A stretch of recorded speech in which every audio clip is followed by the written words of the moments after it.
Karibu, tusimulie book story yako. Asante. Hii ni hadithi ya msichana ambaye alikuwa na ndoto kubwa. Inasikika vizuri. Jina langu Yusna, nataka niwasimulie simulizi ya hadithi yangu. Karibuni sana.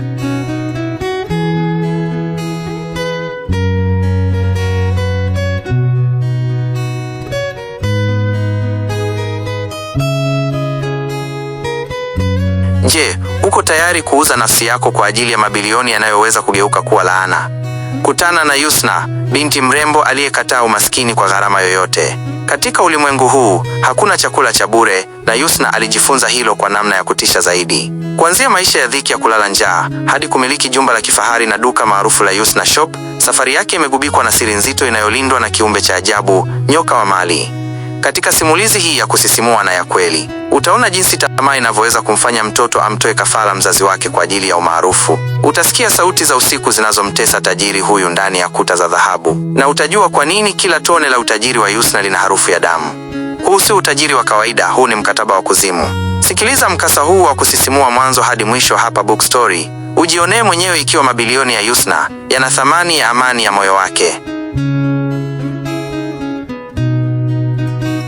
Asante. Hii ni hadithi ya msichana kijijini ambaye alipigania ndoto zake. Yusna alikuwa binti mrembo aliyekulia katika nyumba ya udongo, akishuhudia wazazi wake wakitaabika kupata mlo wa siku. Kila alipoona marafiki zake wakipendeza na kupita na magari, moyo wake ulijaa chuki na uchungu. Siku moja, alimfokea mama yake, "Mama, kwa nini sisi tu ndo tuwe maskini? Mungu yuko wapi?" Mama yake, kwa sauti ya upole, alimjibu, "Binti yangu, vumilia. Riziki ya Mungu haina haraka." Lakini Yusna hakutaka kusubiri, alitaka dunia sasa hivi. Tamaa ilimpeleka Yusna kwa rafiki yake Hawa, ambaye alijulikana kwa maisha ya kifahari yasiyo na maelezo. Hawa alimcheka Yusna na kumwambia, "Utajiri una siri yake, je, unaweza?" Yusna, bila kujua anachofungua, alikubali. Siku ya makubaliano ilifika. Katikati ya giza nene, saa 8 ya usiku kwenye ufukwe wa bahari, Yusna alikutana na kiumbe kirefu chenye macho yanayowaka kama mkaa wa damu. Kiumbe hicho kilitoa sharti, "Nitakupa mabilioni, lakini utaishi na mwanangu nyoka ndani ya nyumba yako. Hutakiwi kuolewa wala kuishi na mtu yoyote." Yusna alikunywa damu ya giza kutoka kwenye glasi, na hapo hapo mkataba ukatiwa saini. Asubuhi iliyofuata, Yusna alikuta begi la fedha likiwa na zaidi ya bilioni 3. Ndoto yake ilitimia.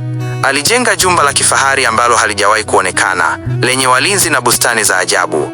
Alifungua duka kubwa la vipodozi, Yusna Shop, ambalo lilivuta kila mteja mjini.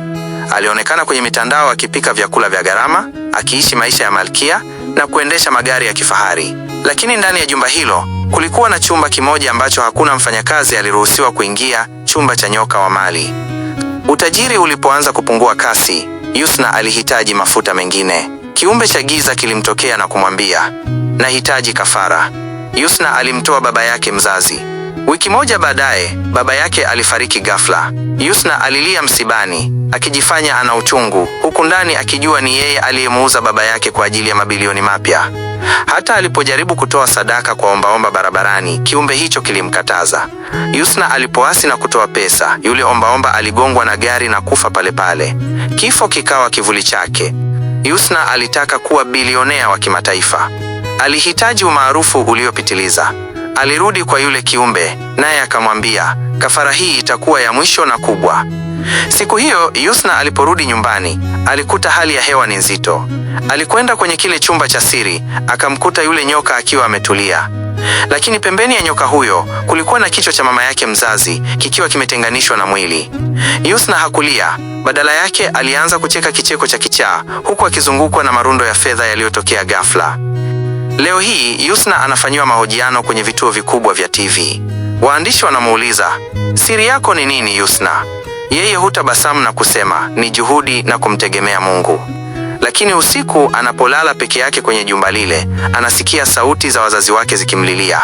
Yusna ni tajiri, ni maarufu, lakini ni mfungwa wa nyoka wake mwenyewe. Na hapo ndipo tunapofika tamati ya mkasa wa kusisimua wa binti Yusna. Leo hii ana kila kitu: hekalu la kifahari, duka maarufu la Yusna Shop na mabilioni ya fedha. Lakini kama tulivyoona, kila tone la utajiri wake limebeba siri nzito na kilio cha damu ya watu wake wa karibu. Simulizi hii inatufundisha kuwa si kila kinachong'aa ni dhahabu, na tamaa ya haraka inaweza kukuacha ukiwa na kila kitu mikononi, lakini ukiwa mtupu moyoni. Ikiwa simulizi hii ya Yusna imekugusa na kukupa funzo, bonyeza alama ya kengele hapo chini ili usiweze kupitwa na simulizi zingine kali na za kusisimua hapa Bookstory. Tuambie maoni yako. Je, unadhani Yusna anaweza kutengua mkataba huu wa giza au ndio mwisho wake? Ungependa kusikia simulizi ya nani inayofuata? Asante kwa kuwa nasi mwanzo hadi mwisho. Kumbuka, siri ya maisha ni subra na mshahara wa dhambi ni mauti. Tukutane katika simulizi ijayo hapa Bookstory. Karibuni Bookstory, hii ni simulizi ya kweli. Usikose kuwa wa kwanza kwenye duka langu la Yusna Shop. Karibuni.